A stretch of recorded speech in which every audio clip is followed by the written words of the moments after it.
तामिरा TV के साथ मैं हूं अनम असलम। तो आज हम आपका तारुफ करवाने जा रहे हैं जीएस बिल्डर के head of sales and marketing mister Daniyal से, जो कि एक प्रोजेक्ट स्टार्ट कर चुके हैं मिनी कराची स्मार्ट सिटी के नाम से, जो कि बहुत उरूज पर जा रहा है।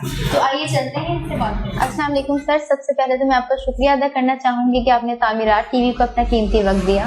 वालेकुम अस्सलाम। सबसे पहले तो आप अपने बारे में कुछ बताइए। Basically mini Karachi smart city में इस वक्त प्रोजेक्ट हेड होता हूँ, यहाँ की सेल्स और मार्केटिंग को इस वक्त हेड कर रहा हूँ। सर, आप कंस्ट्रक्शन की फील्ड में किस तरह से आए? Almost 4 to 5 years। इससे पहले मैं ड्रीम वर्ल्ड फैमिली रिजॉर्ट में होता था, बट मुझे इंटरेस्ट इस लाइन में था, तो कुछ मेंबर्स से फिर GFS के एक इन्वेस्टर है, उनके साथ 700 सिटी फेस खुरम भाई के साथ काम कर रहा था, अलरियाद वाले। और बेसिकली वो मेरे एक तरीके से टीचर भी हैं इस फील्ड के अंदर, जिन्होंने मुझे सपोर्ट किया था। फिर मैं अनएम्प्लॉयड हाउसिंग स्कीम के अंदर आ गया था और M9 के ऊपर काम करते हुए मुझे ऑफिशियली तौर पर 5 से 6 साल हो गए। और अब लास्ट यहाँ पे मिनी कराची स्मार्ट सिटी जब ये प्रोजेक्ट अनाउंस हुआ, तो इसके अंदर मैं एज अ सेल्स हेड काम कर रहा हूँ और मिनी कराची स्मार्ट सिटी में। आप अपने काम में और प्रोजेक्ट्स में कौन कौन से रूल्स एंड रेगुलेशन को फॉलो करते हैं? हमारा रूल एक ही है कि अपने क्लाइंट से जो कमिटमेंट करें उसे ऑन टाइम पूरा करें। इसके लिए जो जो स्टेप्स लेने पड़ते हैं वो लेते हैं। हम अपने आप को बस एक ही चीज़ पर फोकस करते हैं कि आपका जो कमिटमेंट है वो आपका पूरा हो और अपने क्लाइंट को हम कमा कर दे सकें। हमारी प्लानिंग, हमारी मार्केटिंग, इवन दो जो हमने प्राइस रखे हैं, उसकी कोशिश यही है कि मैक्सिमम से मैक्सिमम हमारे क्लाइंट्स को फ़ायदा हो सके, क्योंकि मिनी कराची स्मार्ट सिटी ये फ़ेज़ 1 आ रहा है। आगे इसको मॉडल बनाकर हमें एक फ़ेज़ 2 लॉन्च करना है, जो इससे ज़्यादा कामयाब और इससे ज़्यादा बड़ा प्रोजेक्ट होगा। तो एक विजन है, एक प्लानिंग है, उसी हिसाब से हम प्लान करके काम कर रहे हैं। लोग आपके प्रोजेक्ट्स में क्यों दिलचस्पी लेते हैं? मेरे प्रोजेक्ट के अंदर जो लोग इंटरेस्ट दे रहे हैं उसकी वजह यही है कि मेरी जो ये सोसाइटी है मिनी कराची स्मार्ट सिटी, इसे हमने जनवरी 2022 में लॉन्च किया। जो मेरे CEO हैं फरहान अहमद सिद्दीकी साहब, उनका एक विजन था, उस विजन के अकॉर्डिंगली हमने लॉन्च किया। लॉन्च करते के साथ ही रिस्पांस आप चेक कर सकते हैं। सो ऑलमोस्ट M9 के ऊपर जिसको इंटरेस्ट है, जो वहाँ पे इन्वेस्टमेंट करना चाह रहा है, उसे मिनी कराची का नाम पता है। जस्ट जैन, फेब, मार्च और अब अप्रैल स्टार्ट हुआ है। 3 मंथ्स के अंदर हम 40% या मोर देन 40% एंड यूज़र को सोसाइटी बेच चुके हैं। हमारी मार्केटिंग स्ट्रेटजी तो थी, लेकिन दूसरी वजह हमारी ऑथेंटिकेशन और क्रेडिबिलिटी है। हमने पहले अपनी डॉक्यूमेंट्स को कंप्लीट किया, उसके बाद सोसाइटी बेचना शुरू की। नवंबर के महीने में, लास्ट ईयर नवंबर में हमने अपनी सेल डीड रजिस्टर कराई। उससे पहले सोसाइटी नहीं बेची। इट्स नॉट लाइक कि आप बेचना शुरू कर दो, लोगों से कलेक्शन करो, फिर आप अपने डॉक्यूमेंट्स पे काम करो। हमने पहले अपनी सेल डीड कराई, फिर NOCs के लिए अप्लाई किया। उसके बाद ऑफिशियली तौर पे जनवरी में जब हमने इस सोसाइटी को लॉन्च किया, तो लॉन्च करते हुए मेरे ओनर ने ये बात कह दी थी, जो हमारे CEO हैं, कि हम इंशाअल्लाह आफ्टर 3 मंथ्स प्राइस अप्रिशिएट करेंगे और विद अ रीज़न करेंगे, नॉट विदाउट अ रीज़न। और विद इन 3 मंथ्स अल्हम्दुलिल्लाह हम अपने टारगेट को अचीव कर चुके थे, बल्कि टारगेट से भी ज़्यादा 25% के बजाय हम 35% सोसाइटी बेच चुके थे। तो 23 मार्च के ग्रैंड इवेंट के बाद हमने अनाउंसमेंट की थी कि अब हम अपनी प्राइस अप्रिशिएट कर रहे हैं। तो उसके बाद हमारी प्राइस अप्रिशिएट हो गई थी। उसके बाद भी हमें काफ़ी अच्छा रिस्पॉन्स आ रहा है।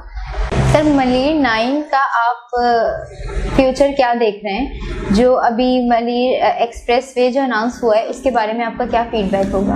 मलिर एक्सप्रेस वे बेसिकली ये जो हम लोग जब M9 पे काम कर रहे थे, लोगों को बताते थे कि ऐसा कोई रूट आने वाला है, तो वो एक तरीके से इमेजिनेशन थी, इमेजिनरी कैलकुलेशन होती थी कि उन्हें बोलते कैलकुलेट करवाते थे कि आप ये देखें ये होगा, इस बेसिस पर आप इन्वेस्टमेंट करें। लेकिन आज अल्हम्दुलिल्लाह वो चीज़ अनाउंस हो गई है और मलिर एक्सप्रेस वे बहुत तेज़ी से बन रहा है, जो कि आपका मेन जो है कयूमाबाद वाले इम्तियाज़ को सीधा कनेक्ट करेगा M9 से काथोड़ पर। बीच में जो मलिर खुद भी आ रहा है और उसके साथ एयरपोर्ट को भी कनेक्ट कर रहा है, ये शारा फैसल को भी कनेक्ट कर रहा है मलिर वाले रूट से। तो ये बहुत बड़ा एज है। अगर आप देखें कि वैल्यू कहाँ की बढ़ती है, वैल्यू उसी जगह की बढ़ती है जहाँ पर जो है आपका एयरपोर्ट नज़दीक हो, ऑफिस नज़दीक हो। तो M9 से तो चंद मिनटों की ड्राइव पर एयरपोर्ट ने रह जाना है, चंद मिनटों की ड्राइव पर आपका शारा फैसल ने रह जाना है, और ऐसे ही चंद मिनटों की ड्राइव के ऊपर आपका जो है डिफेंस क्लिफ्टन रह जाएगा। तो ये एक बहुत बड़ा प्लस पॉइंट है, जो अब लोगों को हम बताते हैं कि हो चुका है, 3 सालों में होने वाला है, तो उन्हें आइडिया हो जाता है कि यार M9 की प्राइस कहाँ जाएगी, कितना बूम करेगा।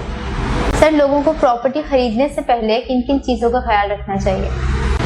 लोगों को प्रॉपर्टी खरीदने से पहले किन चीज़ों का ख्याल रखना चाहिए? तो सबसे पहले तो उन्हें ज़मीन के पेपर्स देखने चाहिए। आप जिससे भी खरीद रहे हैं, यूजुअली होता है क्या है कि आप सोसाइटी खरीदने गए, आपने उनसे वो आपको बोलते हैं फला सर्वे नंबर है, आप बोलते सर्वे नंबर तो है, मुझे ये आप पहले दिखाएं पेपर। आप उनसे सील डीड देखें। मैं अगर एक सोसाइटी बेच रहा हूँ, अगर वो सोसाइटी मेरे नाम पर है भी या नहीं नाम पर है। मैं छोटे प्रोजेक्ट्स की बात कर रहा हूँ, नहीं ना कि बहरिया और DH है। वो सबको पता है कि बहरिया एक पूरा शहर है, उसके अंदर आप परचेज करते हैं, फिर उसमें सब एजेंट्स बैठे हैं, तो वो तो एक अलग कहानी हो जाती है। लेकिन अगर आप बात करेंगे उसके अलावा दीगर जितनी भी सोसाइटीज़ आ रही हैं, तो आप उनसे पहले उनकी डॉक्यूमेंटेशन चेक करें, ज़मीन के पेपर्स उनसे लें। उसके अलावा फिर उनकी एनओसीज मांगें। एनओसीज तो ये है कि बंदा आज नहीं कल तो ले अप्लाई की होती हैं, प्रोसेस होती आ सकती हैं, लेकिन अगर ज़मीन ही उसने ख़रीदी नहीं है अभी तक और वो सेल कर रहा है, तो वो फिर कैसे कर रहा है? आपको सबसे पहले ये चीज़ लोगों को चाहिए वो पूछें।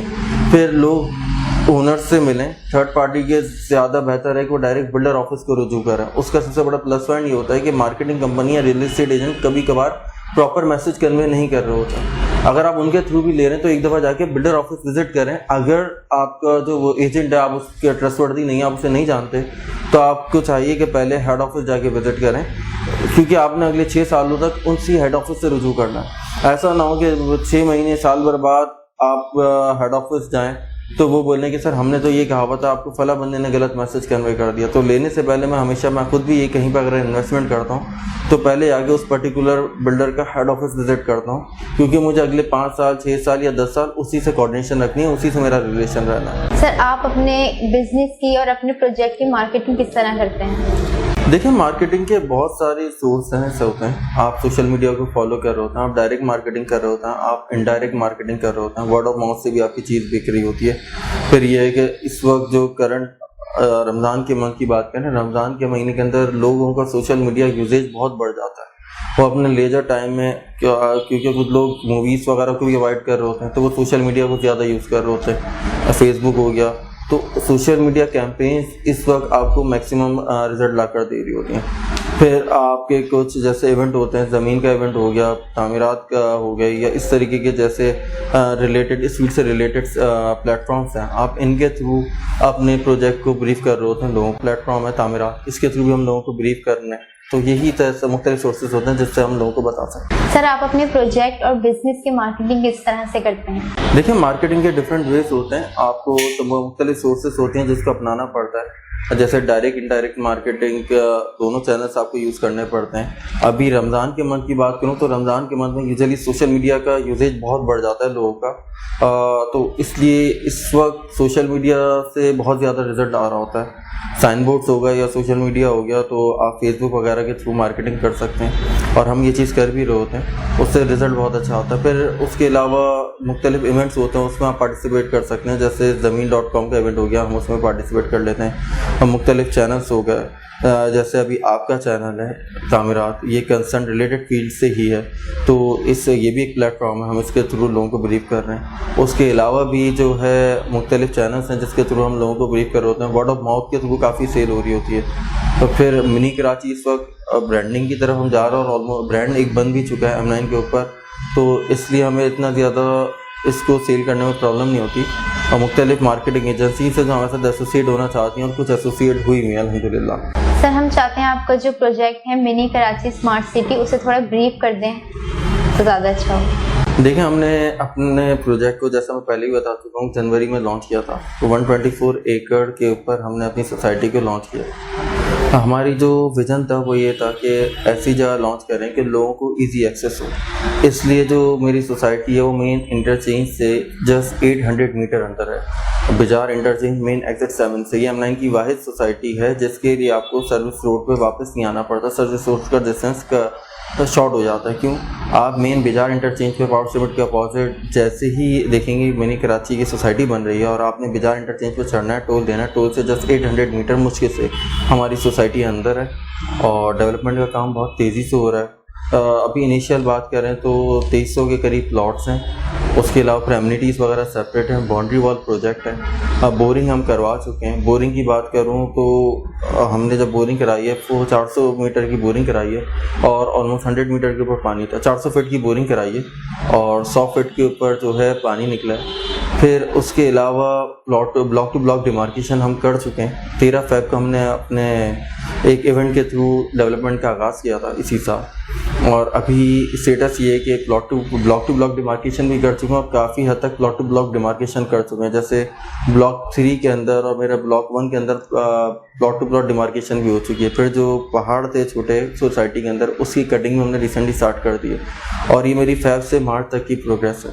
तो इसीलिए मेरे जो कस्टमर्स हैं, जो मेरी फैमिली है, आपका मिनी कराची स्मार्ट सिटी की फैमिली, वो भी काफ़ी मुतमईन है। जब हमने अभी लास्ट 23 मार्च का इवेंट करवाया था और हाँ, जब हमने सेल की तो साइट विजिट ज़्यादा नहीं कराया था लोगों को। तो हमारी जो मार्केटिंग स्ट्रेटजी है वो रियल मार्केटिंग है, यानी आप मेरा पेज स्टडी करेंगे तो जो हुआ हुआ है वही मिलेगा। हमने ये कोई ऐसे पोस्ट नहीं डाला हुआ कि ये होने वाला है या ये चीज़ बनेगी।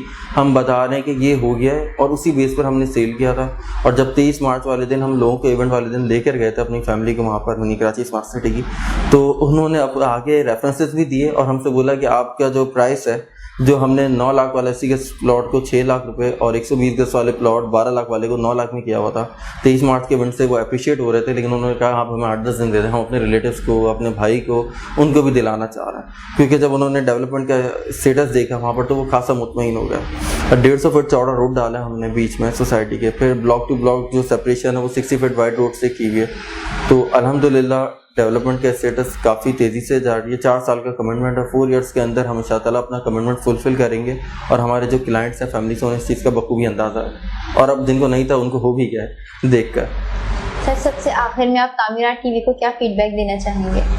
रियल इस्टेट सेक्टर में एक ऐसा चैनल बनाने का ताकि जो भी हमारे न्यू कमर्स यानी जो नए लोग रियल इस्टेट सेक्टर में आना चाहते हैं, उसकी नो हाउ लेना चाहते हैं, उन्हें एक आइडिया हो। जैसा कि आपके CEO ने भी मुझे बताया था कि आप लोग जो है कराची को मुख्तलिफ सेक्टर्स में डिवाइड करके फिर उसको जो है उस सेक्टर के वो सेक्टर्स में डिवाइड करके फिर आप हर सेक्टर को सेपरेटली ब्रीफ करेंगे। तो एक अच्छा इनिशिएटिव है। इससे आने वाले जो बंदा होगा जो मतलब इस फील्ड में एंटर होना चाह रहा है, उस शख्स को परेशानी नहीं होगी। वो इन वीडियोस को देख के फिर ये आइडिया कर सकता है मुझे इधर स्कीम 33 में जाना है, नॉर्दर्न में जाना है, हाउसवे में जाना है, क्योंकि रियल एस्टेट सेक्टर एक बहुत बड़ी फील्ड है। इसी के अंदर मार्केटिंग सेक्टर भी आता है, फिर आर्किटेक्ट हैं, फिर डेवलपमेंट है, फिर कंस्ट्रक्शन इंडस्ट्री है। तो इसकी भी बहुत सब इंडस्ट्रीज बहुत से आता हैं, तो उनको इस चीज़ का आइडिया हो जाएगा फिर किस एरिया में काम करना है, इस चीज़ का होगा। तो एक अच्छा इनिशिएटिव है और इंशाअल्लाह ताला जिस तरीके से आप काम कर रहे हैं तो बहुत जल्द तामीरात के चैनल के ऊपर लोग खुद अप्रोच कर रहे होंगे कि सर हम हमारा इंटरव्यू लें। आपकी फील्ड में कोई ऐसा शख्स जिससे आप मुतासिर हों या उनकी कुछ तारीफ करना चाहते हैं? देखिए, तारीफ की बात है तो बिल्कुल ऐसे बहुत सारे लोग हैं जिन्होंने इस फील्ड को चेंज किया है, लेकिन खैर मैं बड़े नाम भी हैं, कुछ बहुत बड़े नाम हैं, लेकिन मैं बात करूंगा तो अपने प्रोजेक्ट के हवाले से अगर बात करता हूं तो जो मेरे आर्किटेक्ट हैं राशिद अफजाल, जिनसे हमने करवाया, फिर कंपनी जिन्होंने मिनी कराची स्मार्ट सिटी की बुनियाद रखी, और फैज़ान साहब और उनके जो भाई हैं फरहान अहमद सिद्दीकी साहब, उनकी इस फील्ड में सपोर्ट करने वाले, मुझे गाइड करने वाले, और मेरे लिए मोस्ट ट्रस्टेबल फैज़ान साहब थे जिन्होंने मुझे सिनेप्लाइज के अंदर ख़ास बुलाया कि दानियल तुम सिनेप्लाइज में आओ, काम करो। फिर मिनी कराची स्मार्ट सिटी के अंदर फरहान भाई और फैज़ान साहब दोनों मुझे लेकर आए। तो उनका एक विजन है, मैं पिछले 5 सालों से उनके साथ हूँ, मुझे पता है उन लोगों ने डिलीवर करना है। उनका जो मोटिव है, जो प्लान है, वो यही है कि हम लोगों को एक ईजी हाउसिंग स्कीम दें जो कि लो प्राइस पर हो, जहाँ वो इन्वेस्टमेंट कर सकें और मैक्सिमम उन्हें बेनिफिट हो सके, प्रॉफिट हो सके। यानी उनका जो मिशन है वो ये है कि अर्न कलेक्टिवली।